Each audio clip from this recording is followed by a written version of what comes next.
coin, stacking my coin, stacking my coin, stacking my coin. Bitcoin, Litecoin, Ethereum, cash. Bitcoin, Litecoin, Ethereum. I'm back, people. It's been a long time. I know. I've been busy. Welcome to another Off the Chain episode 30, 43, 44? I don't know. I can't remember. I think it's 43. Let's just guess. Welcome, everyone. We're going to get started here in a second. Make sure you like, share, and if you want, call in tonight. I'll have the phone number on the screen here shortly. Let's get it. Call in. If it ain't about the dollars, then it don't make sense. Got me sipping brown water, but it ain't from Flint. Trying to chase all this bread, though the shit won't last. About to shut the city down like a crypto crash. Stacking my coin, stacking my coin, stacking my coin, stacking my coin. Bitcoin, Litecoin, Ethereum, cash. Bitcoin, Litecoin, Ethereum, cash. Stacking my coin, stacking my coin, stacking my coin, stacking my coin. Bitcoin, Litecoin, Ethereum, cash. We're gonna start here in a second. Litecoin, Ethereum, Let people come in. Smoking on that crippy got me cliff high. Steam pie, heat rock, clean How many people are we shot. expecting Surfing through tonight? the city while them chips rise. Hot boy, do it big time. Element with my summer bay. We Shout out to Batman, USGMA. What's going on, Tim Pound? We juiced up, nigga, Jojo violate Wade, JFK like Jerome. Mastermind. Coin daddy about them chips, nigga, rap snacks. Face all in a box, just nigga, stream this on Twitter really Snapchat. quick when we get Fucking with the started. ops to get you clapped back. No cap, nigga, backpack. stacking my coin, stacking my coin, stacking my coin, stacking my coin. Bitcoin, Litecoin, Ethereum, I believe cash. it is streamed on Bitcoin, Twitter. Litecoin, Ethereum, cash. Stacking my coin, Oh, no. stacking my coin, stacking my coin, stacking my coin. Bitcoin, Litecoin, Ethereum, cash. Bitcoin, Litecoin, Ethereum, cash. I'm old school, Beretta, eye on the sparrow. I told you, make moves, nigga, stack the dinero. Games make the world go round, you better get some. I don't know about you, me, I'm a prince. I'm using digital circuitry to circulate this currency. Move it with urgency, cause this rate's trying to murder me. Prefer I be in my grave while they out searching. Celebrating with my coins, niggas out here searching. Nah, I'ma wash them with some Tide detergent. You are fucking with the wrong person. For the coins, some people come up with all kind of schemes. Silly niggas for the paper doing anything. Stacking my coin, stacking my coin, stacking my coin, stacking my coin. Bitcoin, Litecoin, Ethereum, cash.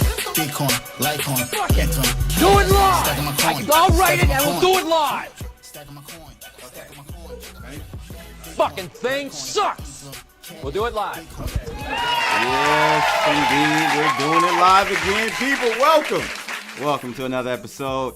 It's been a while. I don't even know how to use this anymore. I'm struggling here, people. Hope everyone's doing well this evening. I've got a second returning guest.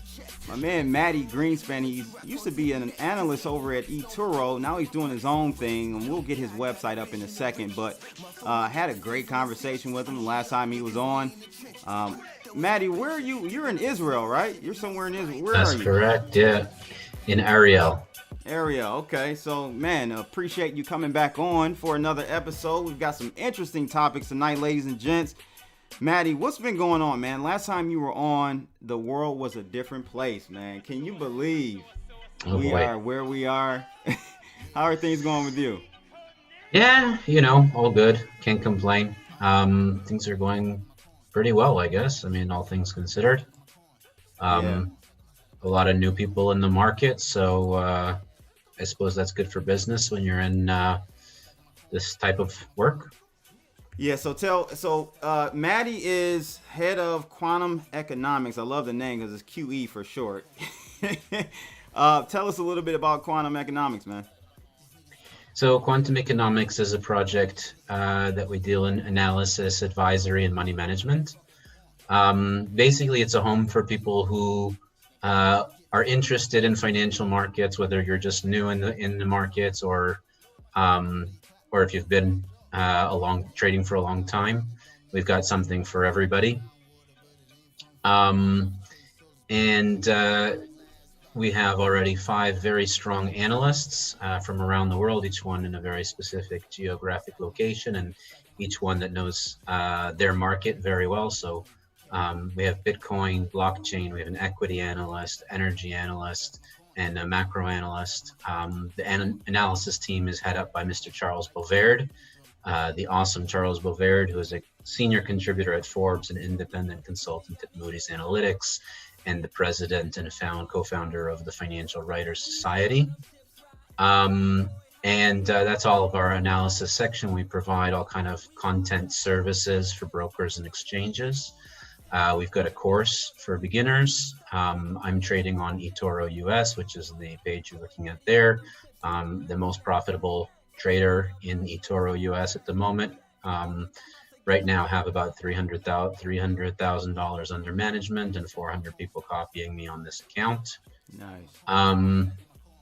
I'm a licensed trader in the European Union and the co-author of the book, The Complete Guide to FinTech Investing. Yeah, guys, this guy is official. Basically, is what he's trying to say in a very humble way. Licensed to trade. Yeah, man. Thanks again for coming on. So, I had some topics for us to talk about this evening. Where do you want to start? Do you want to start with gold? Do you want to start with Bitcoin? Do you want to start with AI? And we got some interesting topics tonight, man. What really piqued your interest today? Well, I'm happy to see that the bull market is back. We're seeing some upward movement and upward momentum in the prices. It's been a while. So happy about that. We had a bit of a pullback, and it doesn't seem like that pullback is getting any deeper. So best guess, and obviously we can never really tell the future in the markets, is that we can see it on the ground. Some very bullish news as far as the fundamentals are concerned. Visa, MasterCard, PayPal, Venmo, Revolut, just about everybody and their brother are opening up very real crypto services. So that makes me bullish. And, we had a very strong push through that $10,000 a coin. As far as technical analysis gets, that kind of push, without even a retrace down to 10K, we went right up to 11. Past 11, went to 12, and now we're testing 11 as a support rather than even testing 10 as a support. I mean, that's a really bullish chart right there. So, and 10K is, of course, a very historic point for Bitcoin. It's acted as a resistance. The first time it broke through 10K, it went right up to 20K within 2 weeks. I don't think we're quite there right now, but at this point, I wouldn't take, 20K by the end of the year, I think is even doable. Yeah, absolutely. Obviously, I mean, the chart that usual disclaimers apply. Sure. Of course. The chart that people were looking at is my long-term chart, day chart on Bitcoin. And, once we broke that pennant, man, I said it was on. And if you really look at it from the high of 20, we're not that far away. We're not that far away. And I can see us taking that out by the end of this year. It's only 100% from. It's less than 100% from here. Right. In crypto terms, that's nothing. That's nothing, right? Exactly. But how do you feel about first this candle, this day candle? It looks a little bearish. Right. What's your thoughts?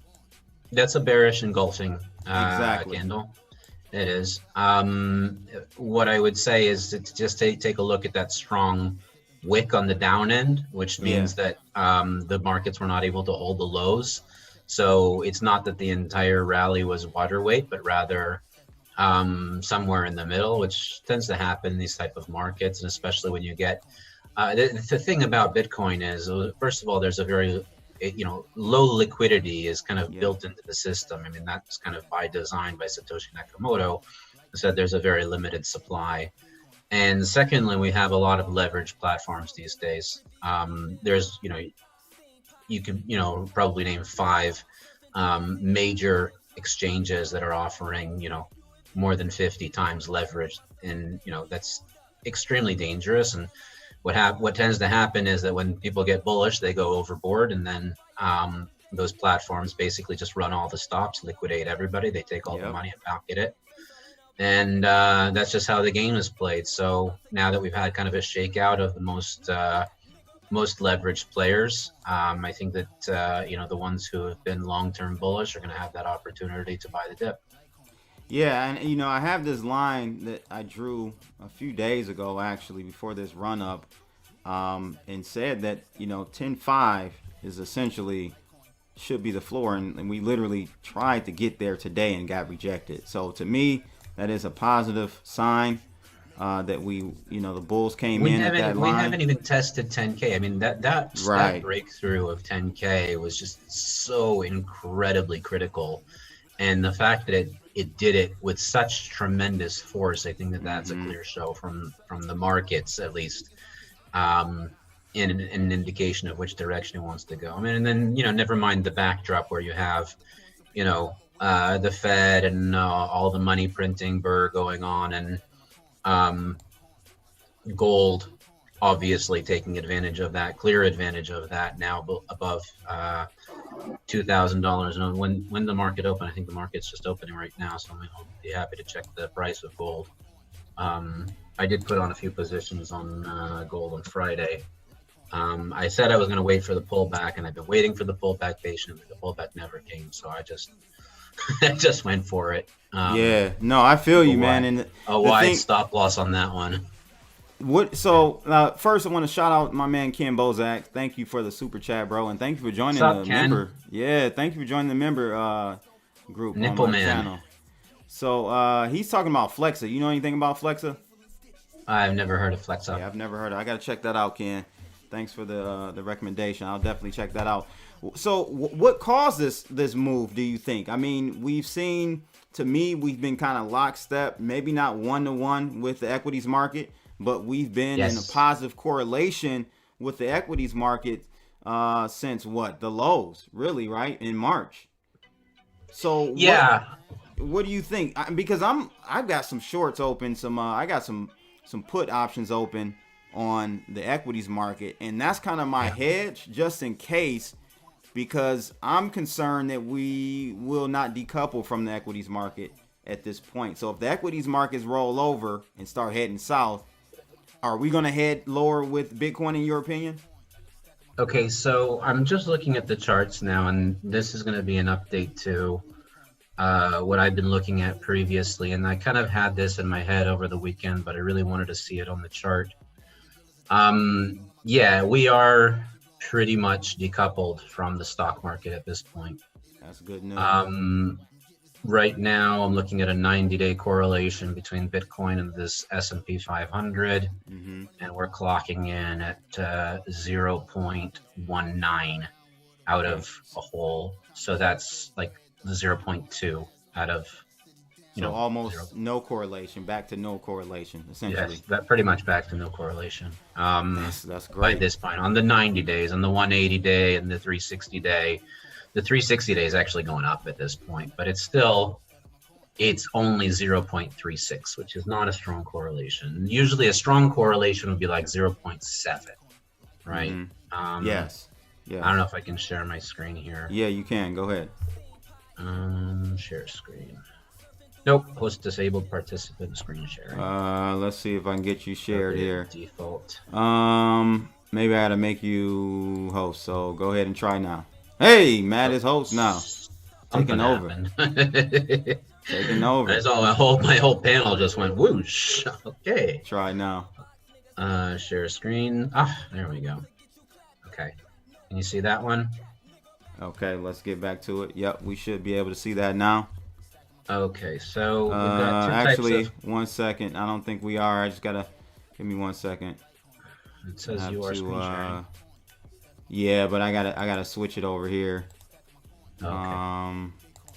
Because I want people to really see this, because this is what I've been really paying attention to, as one of the indicators, kind of more macro indicators on things, because I feel like if we decouple from the equities, it's going to be a hard move up in cryptos. Right. So can you share that link, and then I can just put it in the screen? Yeah, I think I can do that. Drop that link to me on Twitter. Put it in the screen. So I'll stop my screen share. Yeah, there we go. Yeah, share that in the chat, and I will post that. Yeah, I'll post it on the chat here as well. Does YouTube allow me to post links into the chat? Should, absolutely. Seems like it did. Well, folks, you've got it in the chat now. What up, fam? Loving the info. Chavez, that's my cousin out in Chi-Town. What's going on, brother? Chavez last pieces to the puzzle. Okay, last piece of the puzzle. Thank you. He's a member. I don't know. Must have changed your name, man. I don't recognize you. I don't see it. Maddie, you put in. I put it in the YouTube and I sent it to. Did I send it to you on Twitter? I sent it. Send it to me on Zoom if you want. Oh, on Zoom. Let's see. You sent it in Twitter. Let's see here. Shot. Oh, I see it. That's all good. I got it in Twitter. So we're gonna pull this up now, guys.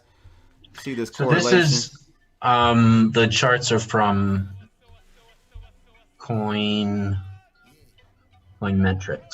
which I believe is run by Nick Carter, who's pretty active on Twitter. Right. So this is the case. So I don't know how big you can see it and stuff like that. There's two types of correlations that you can toggle at the bottom, which is Pearson and Spearman. They're just different ways of measuring correlation. In Spearman, there's actually almost zero correlation. So all these correlations work from -1 to 1, which is basically zero means nothing. +1 means absolute perfect correlation. Like if Bitcoin moves 10%, the S&P moves 10%. And we're talking about daily correlations, right? Right. 10% in a day, 10% in a day over the course of X period. And the period is defined here, the middle buttons, which is 90 days, 180 days, and 360 days. So with Spearman, I mean, we never really had a correlation to begin with. I mean, Spearman doesn't really see any kind of correlation, not in the 90 days, not in the 180 days, and not even in the 360 days. With Pearson, however, especially if you get to that 90 days, right, you can see very I'm on clearly. 90. Let me go to 90s. Okay, there we go. There you 90 go. Okay. day. So without even saying nothing, you can just look at this chart and see where that March drop off was, right? Yep. Where the COVID-19 hit. All of a sudden, Bitcoin and the S&P were correlated. They was like this. But even the peak there, what's it at? Like 0.6 or something. Like I said, 0.6. 0.7 is a strong correlation. So 0.6 is an indication that it is correlated, but not really. Now, obviously, if you look at, if you want to cherry pick your data and put the overlays of the chart, you can really find any kind of, you can find any kind of correlation that you're really looking for as far as this is concerned. But you have to be very picky as far as how you set up the chart and then go, oh, look, they're exactly the same, right? But as far as, unbiased information is concerned, we really have to come to this type of this type of hard data, which is not what do I see with my eyes, because your eyes can deceive you in these types of circumstances. So if we are looking at the Pearson charts and the 90 days, it was correlated and now is no longer correlated. If you're looking at the 180-day charts, okay, heading over there now, which is right, then it was okay. It bumped up to 0.5, and now it's at 0.45, which is more correlated than before, but not a strong correlation. Yeah. And then if you look at 360 days, an entire year, yep, right, it bumped, it looks like it's climbing, but what's the overall number here? It's only 3.3, yeah. Yeah, it's like 0.35, 0.36. So that's not a real correlation. Yeah, no. Yes, I mean, we can say it is more than it was before, but before was zero, right? So anything more than zero is infinitely more, right? So yes, it was a big thing that all of a sudden the narrative that Bitcoin is an uncorrelated asset was kind of shattered, but it still is an uncorrelated asset as assets go, right? 0.3, 0.35 on a 360 days is not a very strong correlation, but it is there. So when you look at managing risk inside of a portfolio, as professional portfolio managers do, you start getting into the metrics of is it correlated or is it not? There's always some level of correlation. Before, there was zero level of correlation between Bitcoin and the stocks, and now there's some level of correlation, but it's still quite low.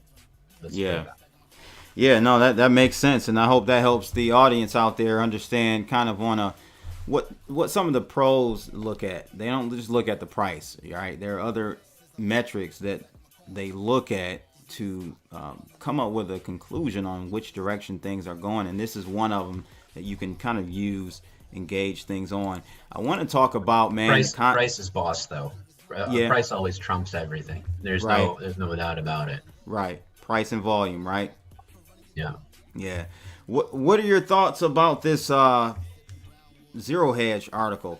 Consequences of worthless cash, man. I thought this was a pretty good read.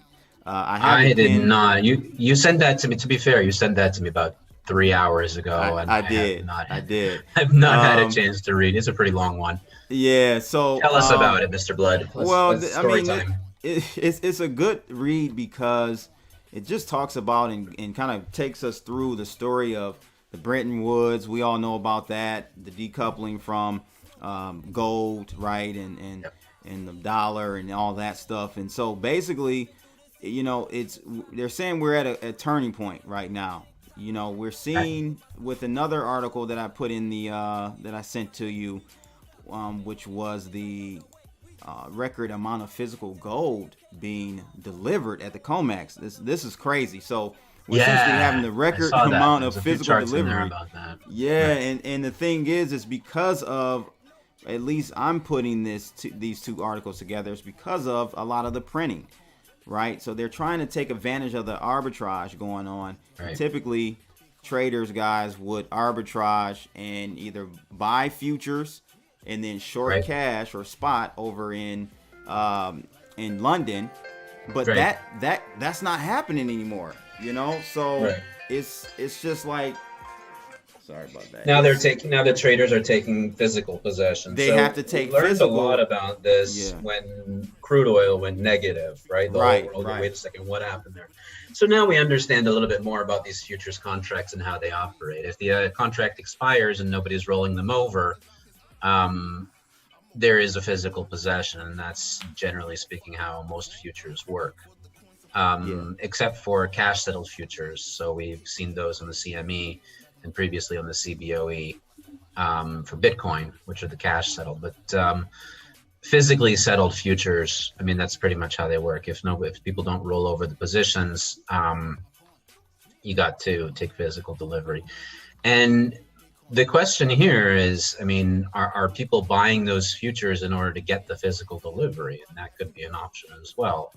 Far as I know, there's kind of an arbitrage between physical, I think that you alluded to this as well, between physical gold and the futures markets. And what you see on Wall Street is not always the price that you're going to get in the store, right? If you go and want to buy gold coins or whatever, if you want to buy a brick of gold, you probably have to pay more for physical for the most part. I'm not entirely sure if that's the way it works, but it could be. And the thing, one thing that this article talked about too, Maddie, was the fact that it only took the dollar, or I should say the pound, British pound, 5 years for it to lose its king status. Oh, wow. And are we kind of at that point here with the dollar? We've been seeing the Dixie losing a lot of steam. Dollar's becoming weaker and weaker, especially over the last week. What's your thoughts with, like Bitcoin and the dollar, and how does that all play together in your opinion? Yeah. It looks like I'm frozen on your screen. I don't know if I'm still here. It does look like you're frozen. It's all right. Can you guys hear me all right? Yeah, they can hear you. I'm not sure why you're frozen, though. They can hear you, though. Continue. Yeah. Let it go. Sorry. Too many children in the house. So one of my 10-year predictions, and then at the beginning of the year, I did a decade roundup for the subscribers of my daily newsletter. Mm-hmm. And I made 4 predictions, and they're pretty much all coming true already. They were supposed to be over the next 10 years. I probably just should have said for this year, but obviously nobody can predict everything extremely accurate. But one of the things was that something was going to happen in the world that would set the path of the U.S. dollar for the future, for going forward. That it would start to lose its global reserve currency status. Now, obviously, that doesn't happen overnight. That is the type of thing that usually takes time to play out. But the prediction was that something would happen in order to set the world on that path. And I think that that's pretty much what we're seeing right here. Is basically when COVID-19 struck, and all of a sudden everybody was trying to sell off everything that they could, everybody was moving to dollars. Right. And I don't think that anybody was very happy about that situation. They said to themselves, that there wasn't enough dollars to go around, and that the Fed did a good job of, making sure that the dollars kept flowing, that they implemented all of these kind of repo swaps with other central banks and everything like that. Just to get the dollar to be more liquid. So what happens is that in a crisis, everybody is rushing towards liquidity. So they're looking for whatever that they can sell. They want the most liquid asset that's available, and that happened to be the U.S. dollar. Right. And I think that for the most part, first of all, those type of actions that the Fed took. So let's even rewind a second, right? The 2008 financial crisis was caused by a lack of liquidity in the system. Too much leverage, not enough liquidity. So the response to the crisis was to add liquidity. And they did that. And they kept doing that. And they kept doing it for 10 years. COVID-19, they basically added about as much liquidity in a single month as they did in the first 5 years of the financial crisis. So from 2008 until 2013, they added that same amount within a single month. So if the first crisis was caused by a lack of liquidity, the second crisis or the next crisis that we're going to see is going to be too much liquidity, like way too much, like a freaking flood. And that's basically what we're seeing right now, where there's just way too much dollars in the world. And, the Fed going out and making sure that the dollar is more and more and more and more liquid. I think that in the end of the day is going to hurt their case because, supply and demand eventually kicks in. So what does that mean? That means, and I have those puts on the S&P 500 too, and I'm watching them dwindle away because the S&P 500 keeps going up. Because what we have is asset inflation. I mean, it's the same thing we've seen over the last 10 years. We have the type of inflation that doesn't necessarily hit prices at the supermarket, at least not prices of, the basket of goods that are within the CPI calculation. But obviously the CPI, which is the main measure of inflation, is subject to change by the Federal Reserve, and they frequently, kind of cherry pick their own data. But what we see is that inflation ends up in the stock market, right, where the price of shares can go through the roof in relation to the dollar. And gold is picking up on that right now in a very big way. And I think that if this is indeed the case, then there's going to be a tremendous surge for any asset that has a limited supply by nature. And of course, precious metals fit right into that category, as do crypto assets in a big way because, they have a limited supply by nature.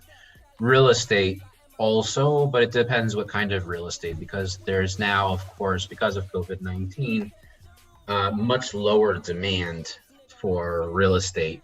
People are working from home. they don't need as much office space out there. Yeah, that's gonna get clobbered, man. Those REITs, all that stuff. That's a done deal, in my opinion. I think tech is gonna do well.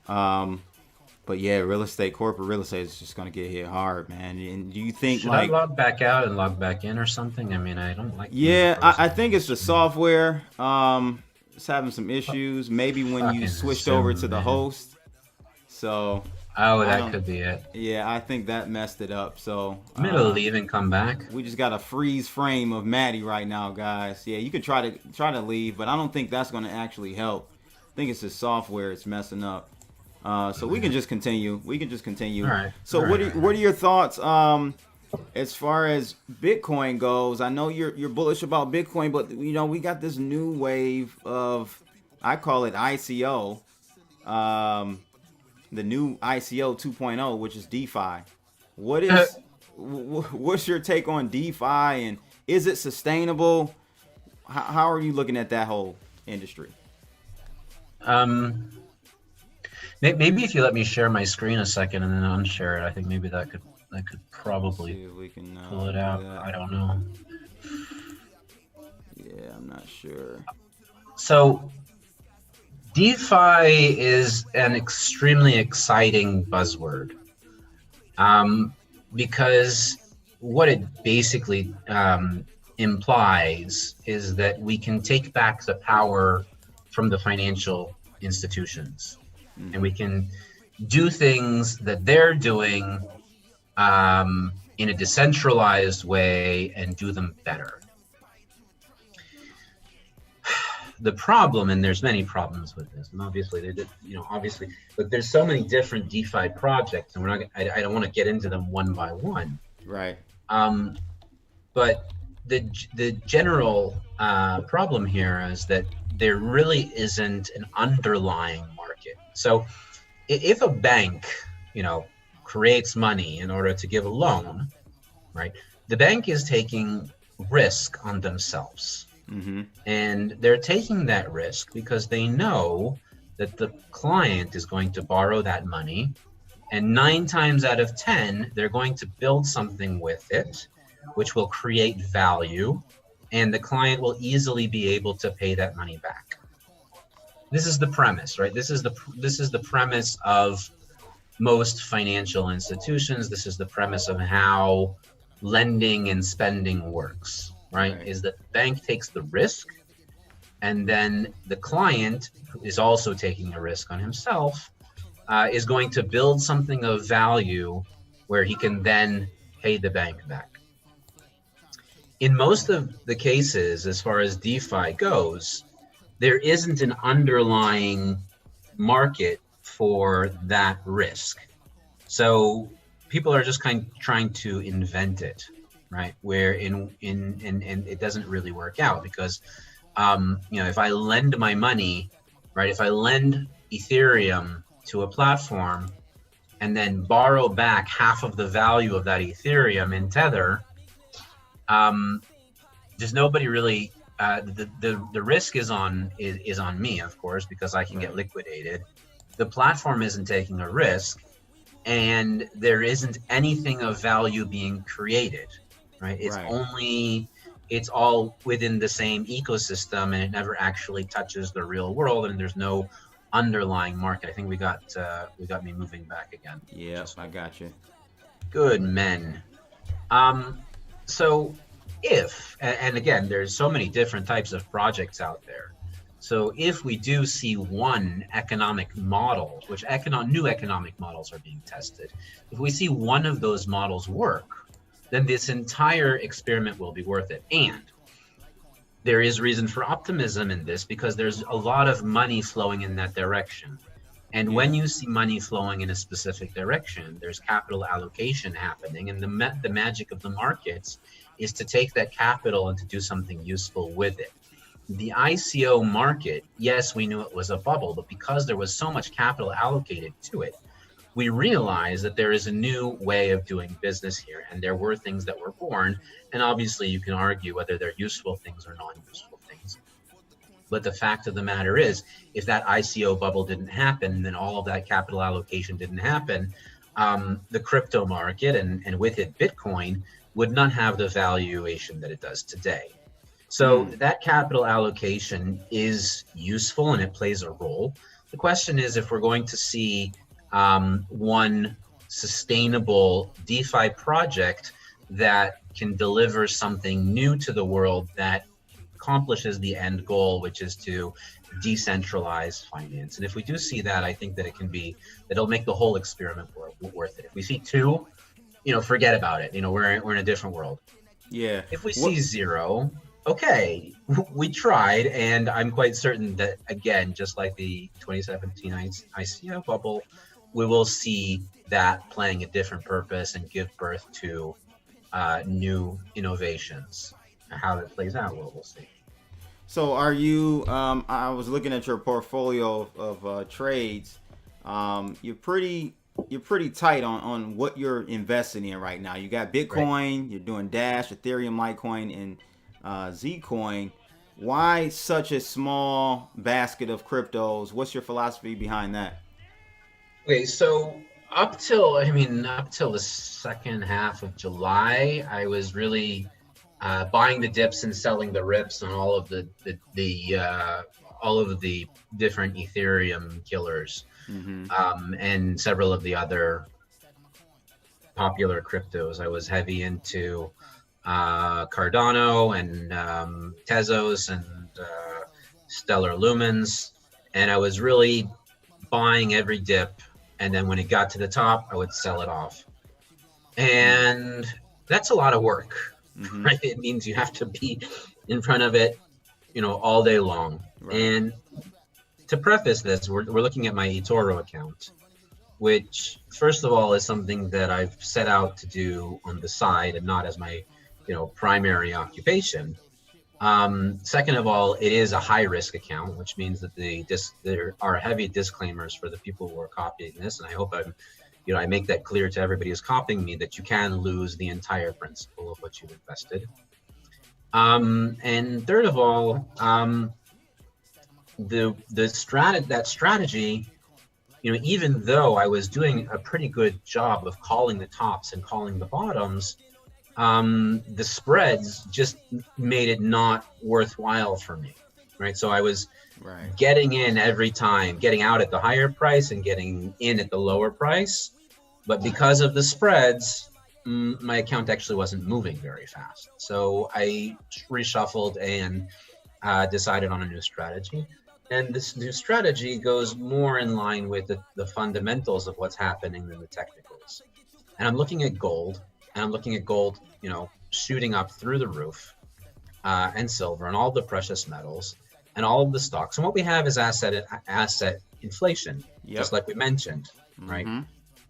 If the premise of this entire rally in the crypto market is because of asset inflation, so we have to divide the crypto market into two, which are going to be speculations on new technology, which is going to be all of your DeFi space and all of your new, Neo and all of these new smart contracts, Link and all of those, which, it's really a microcosm of what's happening in the traditional market because, we would put Tesla into that category as well, for example, right? New technology, new things that people are trying. And the second category of the crypto market is the hard assets. So that'll be Bitcoin, all of your Bitcoin forks, right? Zcash, Litecoin, Bitcoin Cash. I just can't bring myself to buy it, unfortunately. I'm just sorry. I just still bitter over that 2017 hard fork. Yeah. But the rest of them, and then Ethereum, I put in also as a hedge. Later on, after I had formed my copiers, I said, guys, we're moving to a new strategy, and that was about, I think, a week ago or so. I mean, you can see when I bought Litecoin and Dash, it was the same day. And then I put a note on my wall. I said, guys, this is the new strategy. We're going to hold this one for a while. I'm not going to sit there and try to, work out every single move of the market. It's ridiculous with the spreads. I might as well just sit here and hold it, especially, if this narrative plays out, we'll all be rich anyway. So there's no reason to sit there and nitpick on on a half a percentage here or 2% there. We'll just buy and hold until maybe something happens that narrative goes away. But for now, the dollar is dropping like a freaking stone, and everything else is going up in relation. So that's what this is about. So I hope that answers your question. Yeah, no, that makes sense. Let me get 10 Pound in here really quickly. 10 Pound, what's going on, brother? How are you? I'm doing pretty good. Thank you for having me back. So, Maddie, you made some really good points there, and interesting seeing your portfolio on eToro. Is there any reason why you use eToro specifically? I know they don't actually settle in crypto; they settle in U.S. dollars. So, would you like to, elaborate on that? Sorry, come again? Oh, I was wondering why you use eToro, for your. Why do I use trading. eToro? Mm-hmm. Because I worked at eToro for 7.5 years. Okay. I owe a lot of who I am to eToro. I mean, I came there as, kind of I had a lot of experience in the markets, obviously, and even as a market insider, but I came there as, my initial position was upselling premium members or people who had came in and invested, and, kind of being like a VIP account manager. And then through the years, I'd grown up to the senior market analyst position. And I realized that I'd reached my maximum potential for growth within eToro. And that's when I decided, with tears in my eyes, because I really love the people over there, and everybody is, I feel like a lot of them are like really family members. It took me a while too, from the time I'd made the decision. It was about a year. Until I actually left the door, and so for me, you it don't was, actually trade on there. You just kind of you post your trades on there, or do you actually? No, I do. Trade there? I trade with real money there. That's what he was Mm-hmm. saying. So what 10 Pound is saying, I guess, is because they don't actually settle in the crypto. Is that right? Was that what you're saying? Yep, exactly. Oh, so as far as I understand, and this is as being somebody who's an insider in eToro, or was an insider in eToro, they do purchase the crypto on behalf of the users. However, they're only able to facilitate withdrawals in crypto under certain circumstances. And that's generally for regulatory purposes and scalability purposes. They've got all kinds of reasons for that. I remember when they opened up the crypto wallet, which is now available for like platinum users within specific countries, can actually withdraw the crypto from their account into a warm wallet, which they can then spend in other places. But as far as I understand, in the United States, eToro is quite new. They only have crypto. I mean, in Europe and Asia, eToro is a multi-asset platform. You can put gold and currencies and stocks all in the same portfolio. Yeah. So they have different offerings for different locations and different offerings for different account sizes. So as far as I'm concerned at the moment, I mean, I don't think that eToro is going to go bust or anything. I mean, they're only growing. So if they're holding on to the crypto for me, it's fine. I don't like it. I'm not using it anyways. I'm just kind of trading it. So as far that really fits my purpose as far as this account is concerned. And of course, that fulfills the money management part of quantum economics for now, while I'm building out my own financial products, which was one of the real reasons why I started quantum economics. But that obviously is going to take a lot of time. I have a lot of very specific ways that I want to do things, and I really want to innovate as far as financial services are concerned, and not just, I don't want to build another casino. Let's just put it that way. And there's just too many of those out there, and I want to create something of value. So as long as I'm, building that, I can do this very simply on the side, and it's going pretty well. I mean, right now, 400 people copying, 450, I think, copying with real money. You can check up the numbers online. I think it's like you're at 462. Hey, so Maddie, that's really Yeah, good. 52. That's great to know.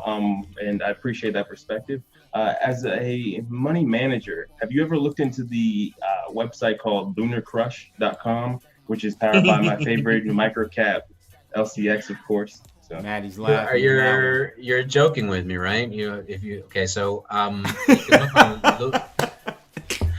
lunarcrush.com. I gotta throw a shot out there for that one. Okay, so go ahead, go to lunarcrush.com right now. Come on, 10 pound. What you doing over here, bro? You trying You hustling me, man? to hustle us live, man? Pulling my Lunar. leg or something. LunarCrush.com. It's a Lunar Crush. porno site or something, bro. What are you trying to do? no, it's Oh, lunarcrush.com. Seriously, it's a great resource that I use for managing with my clients that I personally onboarded into the cryptocurrency space. So it Okay. gives like the perfect breakdown and analysis of portfolios, and it has great compare tools. It does social metrics. It's an amazing insight tool that I use to like pretty much elaborate on why I made these moves in the market at the time in which I did. And it Never also heard of shows the growth as well, the parabolic moves. It's literally Okay. one of the best resources. Mr. Blood, go to lunarcrush.com/about. Okay, let me do that real quick. About. All right. Okay, scroll down the page about 2/3 down. We got. There you go. Scroll down, scroll down, scroll down. Keep scrolling. Keep going, down, down, down, down, down, down, down, down. There we go. Oh. Dude, I didn't know you were involved like that. That's amazing. That's epic. hilarious, bro. That's epic. Hey, this is why I have good guests on, man. 10 pound. What do you think? I just All right, grab people so- randomly that. Lunar Crush was the first. Quantum economics is 3 parts. Again, it's analysis, advisory, and money management. Yep. Of course, there are many people that I'm advising on private, which would prefer not to disclose that. The first public partnership, as far as advisory role is concerned, was Lunar Crush, because it's very simple as far as I'm concerned. You know, cryptocurrencies do not have the same history that other assets have. They don't have, you can't say, what are the earnings, right? Like how much is the earnings per share? You can't say, look at the forward book to earnings ratio or anything like that. Yeah. Hey, What we have you are upstairs networks. trading crypto? You can't even hear it in my ears. Oh, okay. There you go. Are you trading crypto like your dad? Do you trade Bitcoin? You trade huh? No? You have any Bitcoin? No. She doesn't know about it. Oh, come on. ask your pops about Bitcoin after the live stream. She has a book about Bitcoin. Remember what the Bitcoin book? Yeah. You like that book? Yes. What did you learn from the book? I learned about Bitcoin. What is Bitcoin? Bitcoin is the better coin. Yeah, There you it's go. the best coin. That's right. I like that. Bitcoin is the better coin. Good job. Good job. Yeah. So, yeah, man, that's great. So what Lunar Crush? So is it, I mean, you don't use it or you're still advising with them? What's going on? Yes, of course. We do monthly advisory call. I was the last time we were actually we were having a really bizarre yet interesting conversation. We decided to go live, and we did a live stream which we sent out on Periscope on Twitter. That was a few weeks ago. Yeah, and of course I'm using their stuff in my own research and my own analysis and my daily updates that I'm sending. I'm sending it regularly. Yeah, I'm gonna have to check that out. I didn't know about that 10 pound. Thanks Dude, for dropping I that. loved it, man. I love sure. it so Lunar much. Crush is the best because again, it's like what we're talking about, what we're dealing with at the end of the day is a network, and Lunar Crush is able to quantify that network. And I believe that going forward and in the future, when people are going to try and determine the value of a cryptocurrency, they're going to have to measure the network. And I think that that's going to be one of the best paths to actually putting a dollar price on a cryptocurrency, or the value of it, as Warren Buffett would say. So on their website, what's up with the filtering or sorting of their coins here? Is it just by how do they have a default score? They have this Galaxy score. Right. Okay. Could you tell me about that, or? Yeah, I mean, they've got an alt rank and a Galaxy score.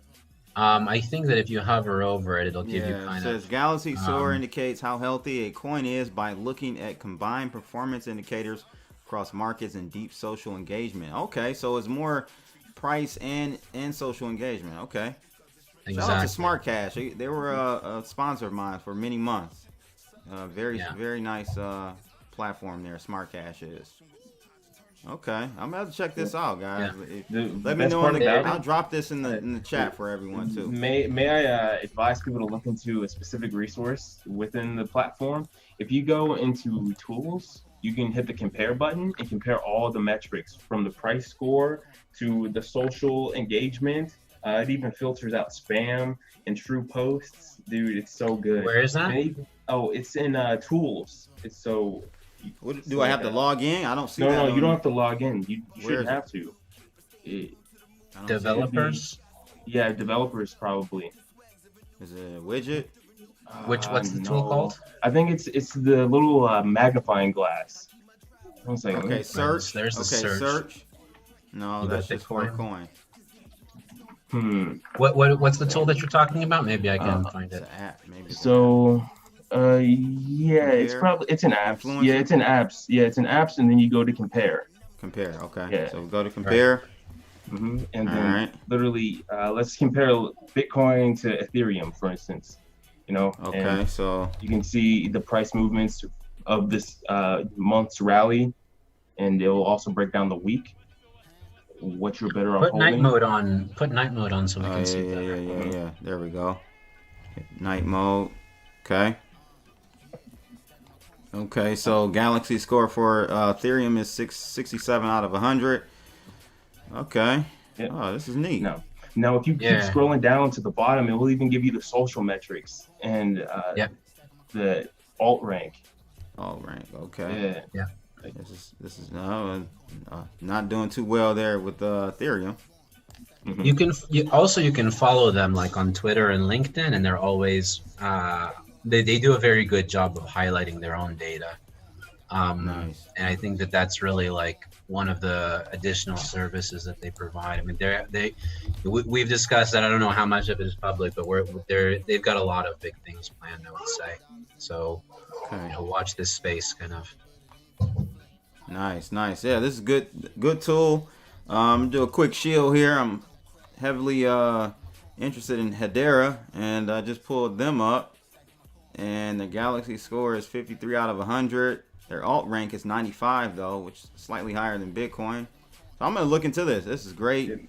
Great tool. If you log in through Twitter, it will like show you the entire like social breakdown as well. So they do integrate with Google and Twitter as well. So you don't have to make an account strictly for this application.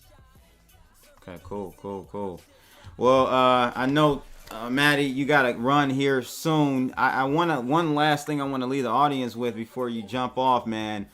I was talking to a friend of mine, and we were just going through scenarios on the next leg up in crypto and Bitcoin.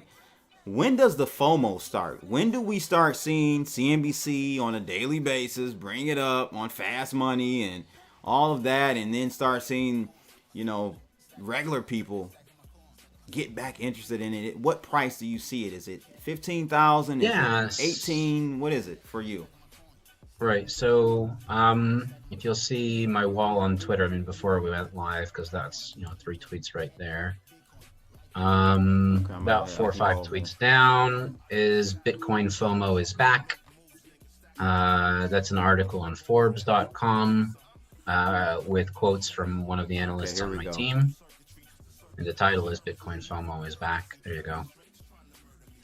So I think, but it's just getting started. And then the one that I have pinned to my Profile is July 28th, which was Tuesday Tuesday, the last, that is an interview of myself on Bloomberg talking about the breakout above 10K. So yeah, I mean, they're picking up on it already, but we're still early. So you're seeing the 10K breach, that pennant, long-term pennant, being the catalyst. That's kind of the kickstart for it, huh? Yeah, there's just so much more institutional adoption these days, and Visa, MasterCard, PayPal, Venmo. I'm really excited about the PayPal one. Like when that launches, man, that's gonna be. Just Visa saying we are currency agnostic, right? About Bitcoin. Yeah. That just had my mind blown. I was like, what? Like, are you serious with me right now? You mean you don't have a preference of dollar over Bitcoin? No, no tengo preferencia, right? No. Wow. Maddie, that's big news. Maddie, I gotta say this, man. I've been using the Bitcoin network in tandem with Visa for a very long time, actually. In fact, I'd say since like 2016, and even in the last bull run, after all the crackdowns were happening and people were actually losing the ability to do service and trade with Stripe, with cryptocurrency. Like, I was still using Visa gift cards, just completely transmuting the keys into a digital gift card that I could use to spend anywhere where Visa is accepted. I'm honestly not surprised at this. I think that it's pretty much them just hammering the idea that this is the technology that globally is going to be used for international trade.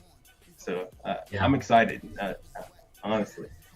I think so too, and I mean it does have limitations, of course, but obviously it's going to play, in my mind is obvious, is going to play a much larger role within international commerce, no doubt.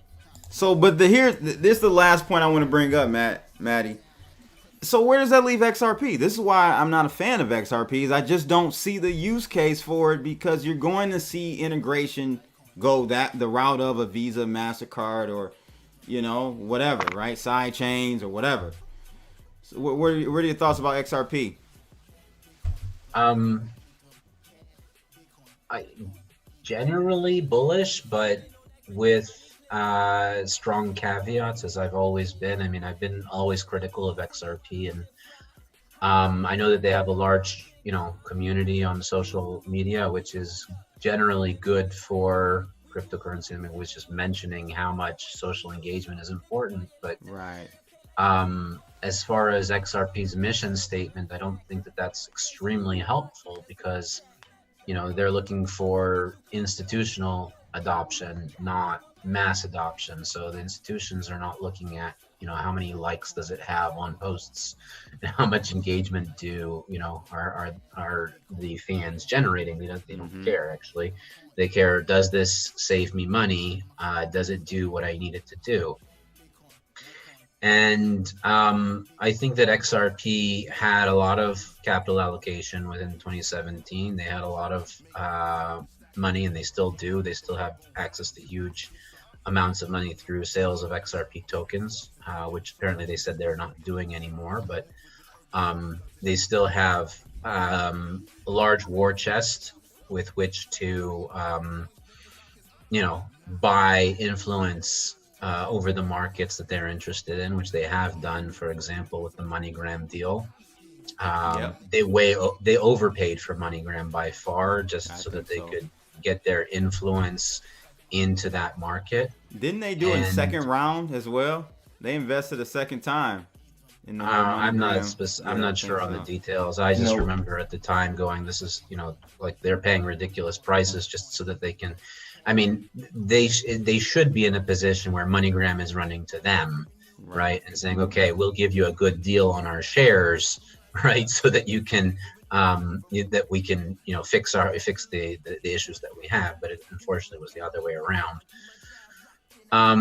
But I think that that's just one. But the main problem here is, and it's a problem that we see quite commonly in cryptocurrencies, is the difference between securities and utility tokens, where a group or project or company is selling something that is a utility token, and the investors in it think that they're getting a security.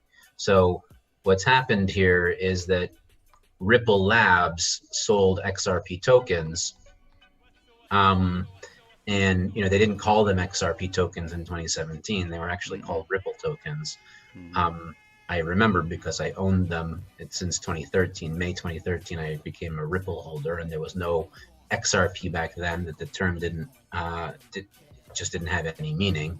Is that going to come back and hunt them? That it might. I don't care. You know what? It might not. I think that we're far beyond that at this point, and it might they might come. The SEC still has the option. They haven't ruled it out that they're going to come out and call them a security, but I don't know that would be yeah, right. They would pay a fine. They'd have to reimburse investors in the United States. But the SEC would basically be throwing, they'd be kicking themselves in the nuts if they did that, right? Obviously, the project would probably collapse, and then where's everybody else in the world? Maddie, I have to disagree with you blame there. the United States. Okay, go ahead. I have to disagree with you there because of what happened with the SEC and how they settled with the EOS. But to say the least, I don't think that a regulatory government body is going to completely take down one of these networks. Because people are going to use the tech regardless. Also, they blocked Telegram. Well, they did for sure. They had to. Yeah, that's because they raised through an ICO, and I mean, Libra was also being shut down as well. But Telegram was one of those technologies that was completely E to E, complete end-to-end encryption. They didn't want something like that in operation, which for good reason. If you look into the crackdowns that are currently happening in London, with end-to-end technology that's encrypted, it's highly dangerous. You got people laundering money, selling drugs, weapons, even jewelry, very, very expensive, lucrative items. But also more dangerous than cash. I mean, they're using cash in tandem with technology, with Bitcoin as well. But primarily they're using cash. So yeah, you're right. Excuse me, but. To that respect, they did. Ripple has the ability to pretty much buy presidents. Like literally, Ripple pretty much paid for. They have fuck you money. Yeah, they do. Sure. They really do have fuck you money. They paid Bill Clinton to speak on behalf of the company. So sure. Well, yeah. Oh, okay. All right. Well. And they still do have an enormous war chest, which is why I don't rule them out. Right. But again, I think that the gig is up. Nobody's going to buy XRP now thinking that they're getting a piece of Ripple Labs, because while Ripple took all of that money from investors, they built an entirely different suite of products that don't require XRP tokens whatsoever. Yeah, that's my They screwed over every single guy who put in their $10,000, $20,000, $50,000 into XRP, and they screwed them all over with that move. So that was kind of a dick move on their part, and I don't think that they're going to be able to repeat that kind of success. Not in the same way. Yeah. There's 99 billion XRP tokens, and more than half of them are sitting in Ripple wallets and in an escrow account. So they don't have any kind of claim to digital scarcity whatsoever. I mean, it's like you can't create more, but there's enough that it doesn't matter. Right. Well, there you have it, guys. I'm gonna let Matty run. He's what time is it over there? It's like 11 or something. It's 1 a.m. It's only 1 a.m. Only 1 a.m. See, that's what I'm talking about, guys. I have a webinar this week at 4:30. I mean, the markets don't sleep, and I keep pretty odd hours myself. Well, you guys can follow Matty on Twitter at Matty Greenspan. No relation to Alan Greenspan, by the way. I've already checked. Thanks again, man. I appreciate you coming on this evening. 10 Pounds, stay around, man. We're gonna keep this show going. Thanks, Matty. Any last words, Matty? Shout out to Chili's, another project that I'm advising on. I think there's a huge potential. Okay. They do is fan tokens. It's not as big in the United States, obviously, but soccer or football as we call it in most of the rest of the world, is huge. It's basically about 3.5 billion people who identify as football fans. They're doing tokens for fan engagement, which are actually gaining in traction. And Lunar Crush is covering them as well very closely because they're watching all the social engagement. I mean, FC Barcelona, who they have a partnership with, Juventus. I mean, these have really massive Twitter accounts, obviously, and they're excited. Those teams are excited to be able to monetize the engagement that they're getting, and it's basically takes tokenization and blows the lid off of it. It has the power to bring it mainstream more than any other project.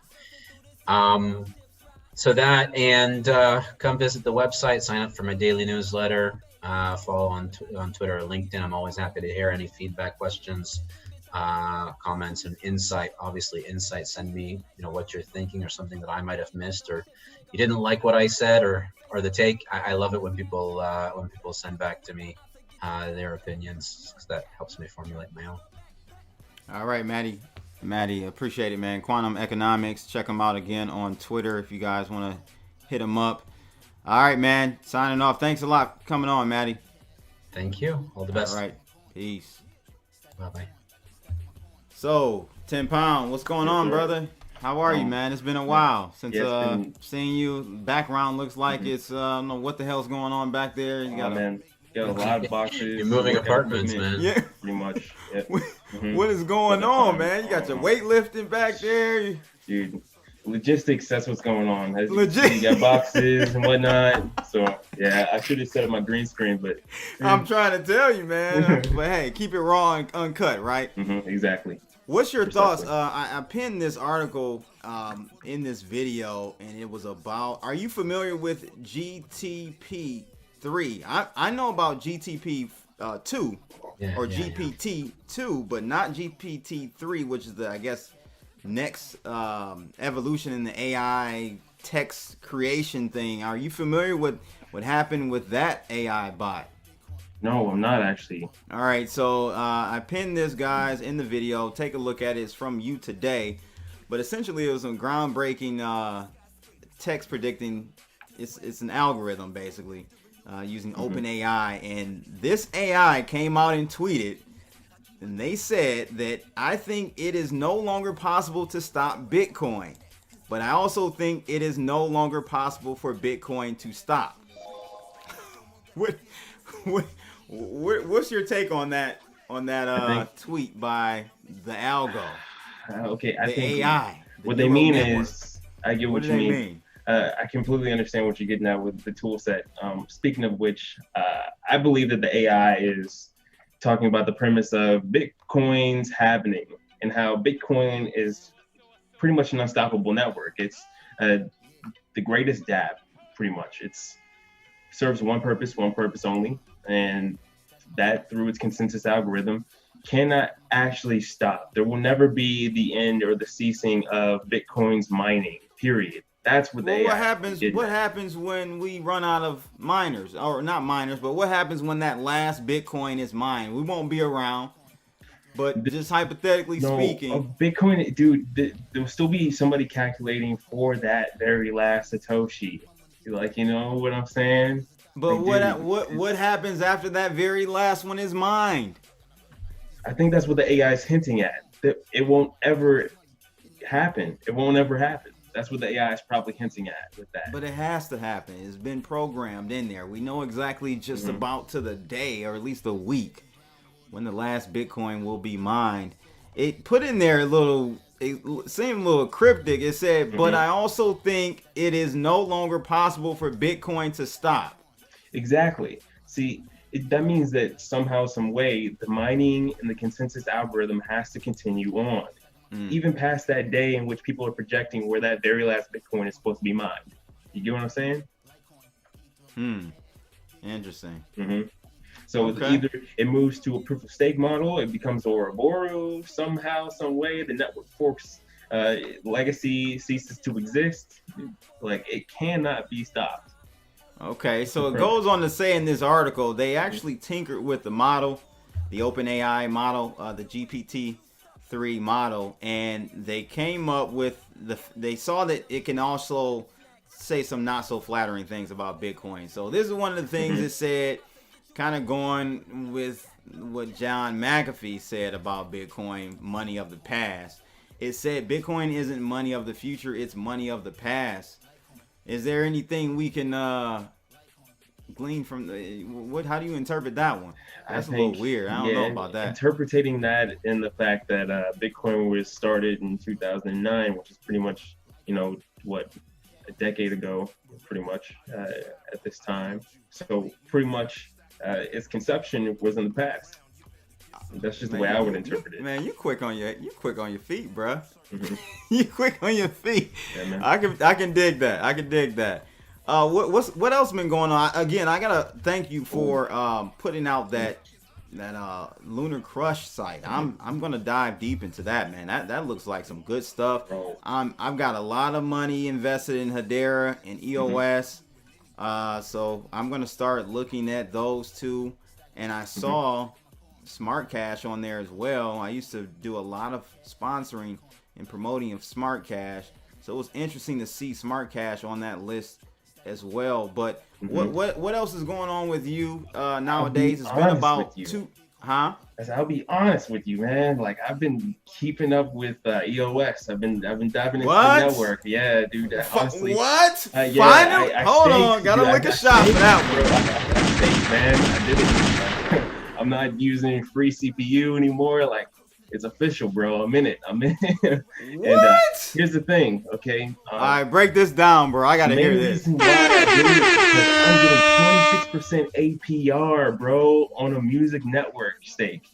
Like, it's ridiculous. Oh man, wait a minute. So you're geeked about it because of some DeFi stuff you got going on? It's DeFi mixed with the traditional music sector.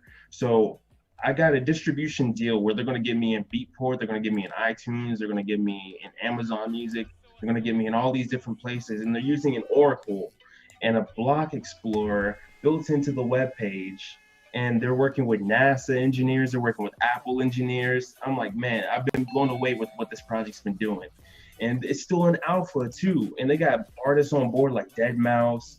What? Like, they got Deadmau5? Yeah, bro. Yes, dude. It's the move, man. Like, seriously. And I've never seen so that's a DApp on top of the EOS.io platform. What are your thoughts technically about EOS.io now? Since I've been trying to tell you to look at it for the longest.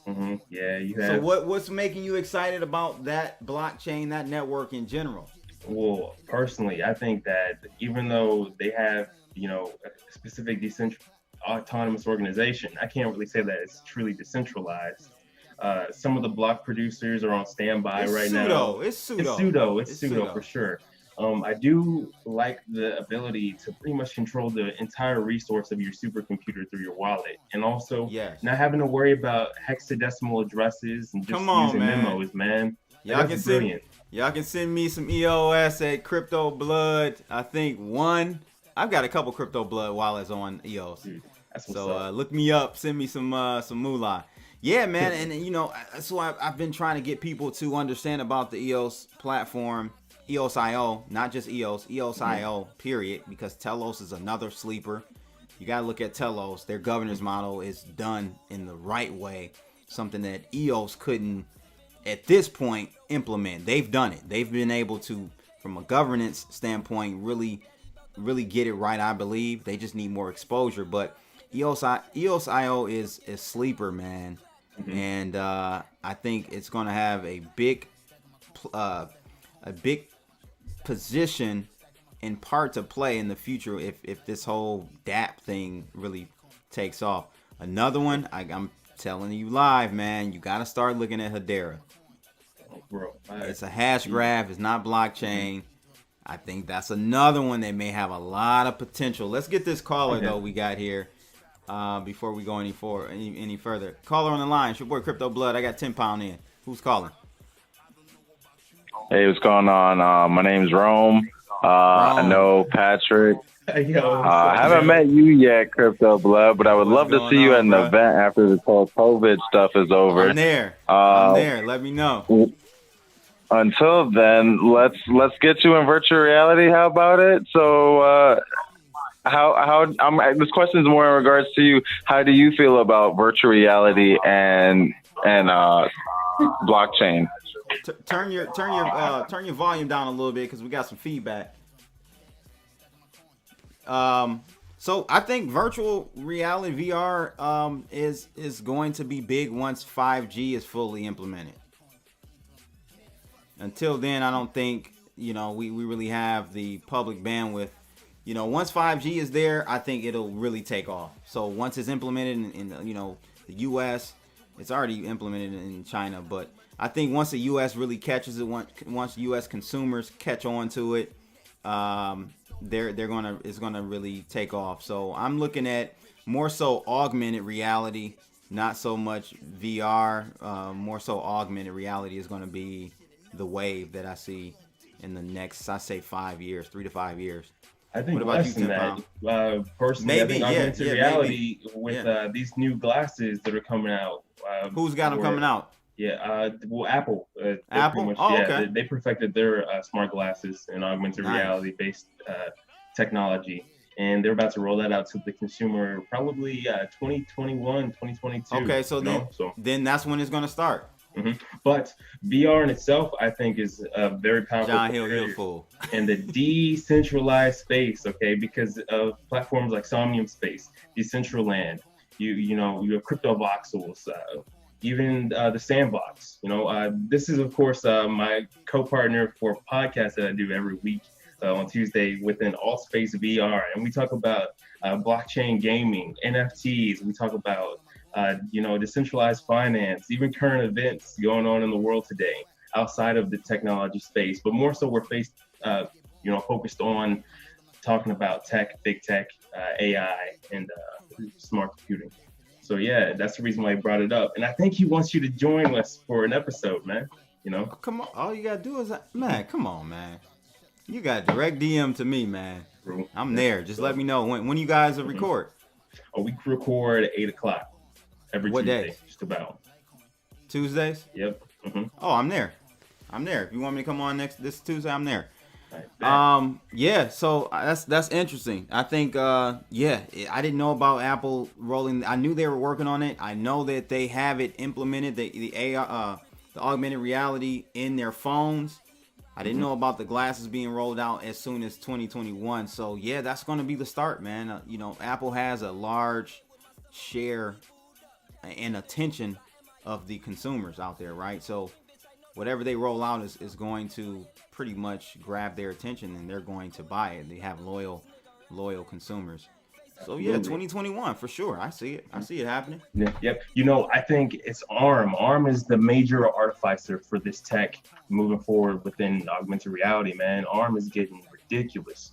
I was looking at NVIDIA's Smart Jetson computer, bro, and that thing has ray tracing on it. That thing has like, dude, a CPU that has like tons of teraflops, man. Like, I think it's like operating at 3.4 gigahertz. And it's got 8 cores, a built-in onboard RAM, 32 gigabytes of built-in onboard RAM. Like, and you got a PCIe slot, so you can add another GPU inside the machine. Yeah, listen, AMD they took over. Mm-hmm. Their Ryzen CPU is superior to Intel. Yep. They are doing a very good job. I would be long AMD if you're not already. You should already be long AMD, but that's a good chip company. But that's for sure the way I feel, because of course I'm using AMD to have this conversation. But they're in x86. They're in the traditional CPU market. I'm talking about ARM, which is like a completely new way of computing. It's a completely different stack flow and everything. The new consoles, the new mobile phones, the new Linux-based machines, robotics, all that's going to be powered by ARM, and that's owned by SoftBank. So SoftBank owns that? Okay. Is there any relation to AMD with that? No, not at all, man. Oh, but okay. Still, I think that AMD kicking ass with 7 nanometer, kicking ass with Ryzen and Threadripper. So, right. Yeah. Yo, Right. Rome, you still there on the call, bro? No, he dropped off. I don't know why he Okay. dropped off. I was hoping that he would stay on. Mhm. But Probably yeah. busy. So what else going on in the crypto scene that you want people to know about? I was looking at Ocean Protocol. I think that's great. If you want to pull that up, that's what I was spending my lunchtime looking at. Went out and took my laptop with me, and I was looking at decentralized marketplaces where I can sell my code on. Mind blowing, the sort of things that people are using Chainlink for. It's crazy. Yeah, that's why Chainlink is just soaring. It will not stop. They're looking at $10 Chainlink very soon. I missed that wave. I have to admit, I definitely missed the Chainlink wave. Did you jump on it?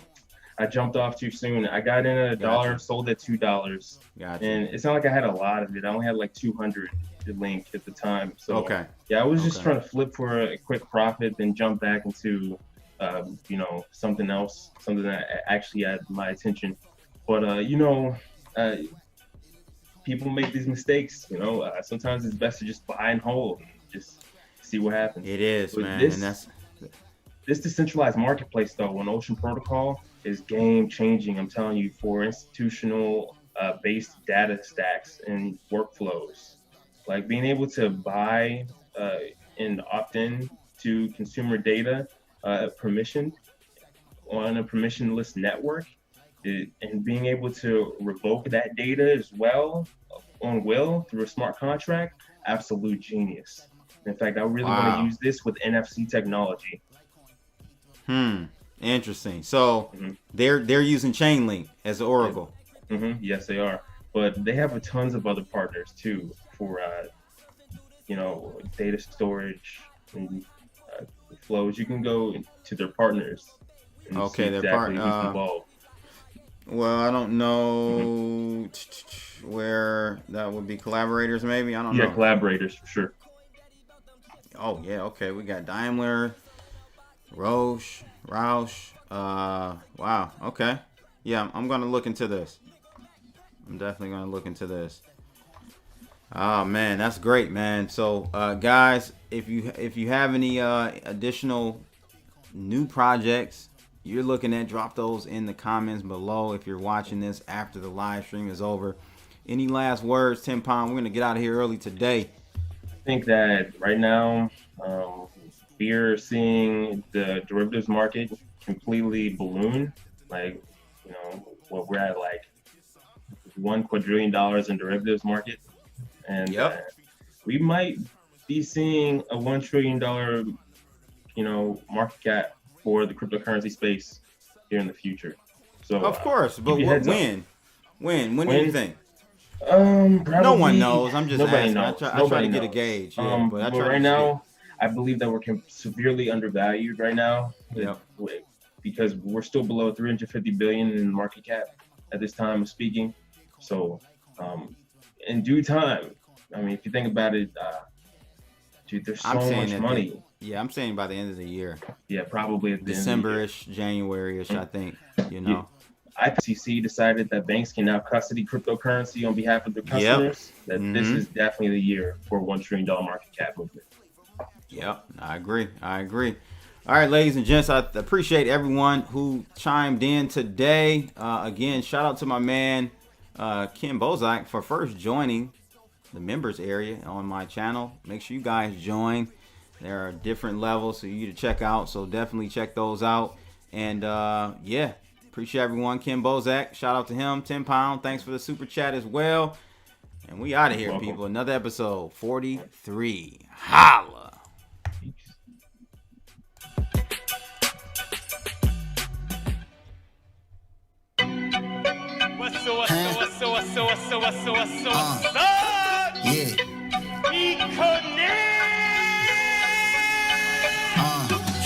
Stacking my coin, stacking my coin, stacking my coin, stacking my coin.